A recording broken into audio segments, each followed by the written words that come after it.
नमस्कार, आपका स्वागत है नेक्स्ट जेन भारत में। मैं हूं ऋचा जैन कालरा। इसमें तो कोई दो राय नहीं कि आज हमारा देश दुनिया की सबसे तेजी से बढ़ती अर्थव्यवस्था है। इस तेजी में ब्लू इकोनॉमी की हिस्सेदारी हर साल बढ़ रही है। बीते 10 सालों में हमारे पोर्ट्स की संख्या दोगुनी हुई है।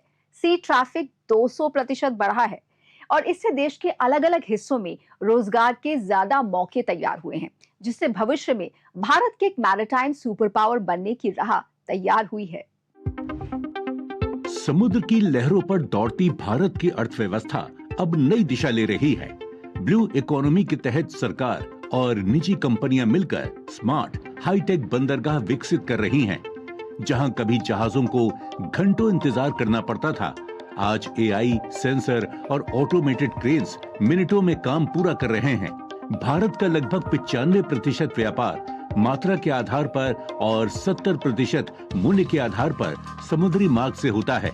7,517 किलोमीटर लंबी तटरेखा और 200 से अधिक बंदरगाह देश की आर्थिक ताकत की रीढ़ हैं। ब्लू इकोनॉमी अब सिर्फ व्यापार नहीं, रोजगार, तटीय विकास और हरित ऊर्जा को भी नई रफ्तार दे रही है। Our port capacity more than double in the last 10 years. Our vessel turnaround time reduced by 50%. Our seafarer grew by almost 200%. Our coastal cargo movement doubled during the last decades. Gujarat के कच्छ जिले में स्थित मुंद्रा पोर्ट भारत का सबसे बड़ा निजी वाणिज्यिक बंदरगाह है, जो आधुनिक पोर्ट डेवलपमेंट का बेहतरीन उदाहरण है। डीप ड्राफ्ट सुविधा, अत्याधुनिक टर्मिनल और स्वचालित लॉजिस्टिक्स के साथ ये वैश्विक व्यापार का प्रमुख हब बन चुका है, जो भारत की ब्लू इकोनॉमी और निर्यात क्षमता को नई गति देता है। देश के अन्य बंदरगाह भी अब टेक्नोलॉजी से ट्रांसफॉर्म हो रहे हैं, जिससे व्यापार और लॉजिस्टिक्स को नई रफ्तार मिली है। साधारण तट हाईटेक लॉजिस्टिक हब बन चुके हैं। कंट्रोल रूम से real time monitoring, automated cranes, drone और डिजिटल ट्रैकिंग के जरिए सुरक्षा और दक्षता कई गुना बढ़ गई है।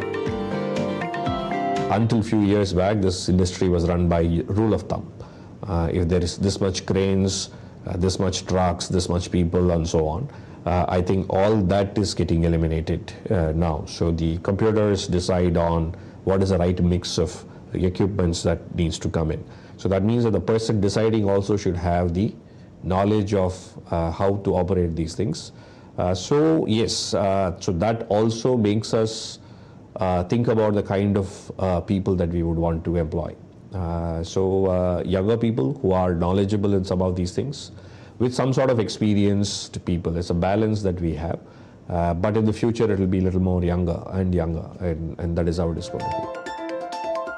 पिछले एक दशक में भारत का समुद्री क्षेत्र जबरदस्त ट्रांसफॉर्मेशन से गुजरा है। अब ये सिर्फ बंदरगाहों की कहानी नहीं, बल्कि इकोनॉमिक कनेक्टिविटी और लॉजिस्टिक्स पावर की नई पहचान है।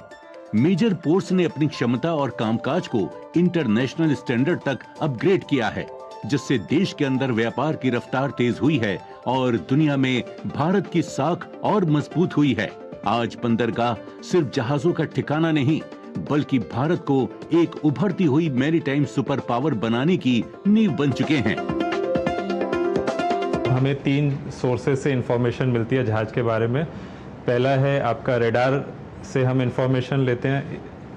दूसरा हो गया ऑटोमेटिक आइडेंटिफिकेशन सिस्टम, जो कि हर शिप अपना एक आइडेंटिटी, अपना स्पीड, अपना डायरेक्शन, ये सारी इंफॉर्मेशन ट्रांसमिट करता है एक VHF फ्रीक्वेंसी बेस्ड डिवाइस के थ्रू, और वो इंफॉर्मेशन भी इसके ऊपर एक लेयर के रूप में दिखाई देती है। इसके अलावा तीसरा जो हमारा जरिया है, फिर हमारे CCTV कैमरा जो हैं वो भी इसके साथ इंटीग्रेटेड है, तो हम विजुअली भी ट्रैक कर सकते हैं वेसल्स को। भारत की ब्लू इकोनॉमी अब सिर्फ संभावनाओं की नहीं, बल्कि प्रदर्शन की कहानी है। टेक्नोलॉजी, युवाओं की ताकत और पब्लिक प्राइवेट साझेदारी के दम पर देश के पोर्ट्स वैश्विक प्रतिस्पर्धा में नई पहचान बना रहे हैं। समुद्री ताकत के सहारे भारत आत्मनिर्भर, सक्षम और भविष्य का मैरीटाइम सुपर पावर बनने की दिशा में तेजी से आगे बढ़ रहा है।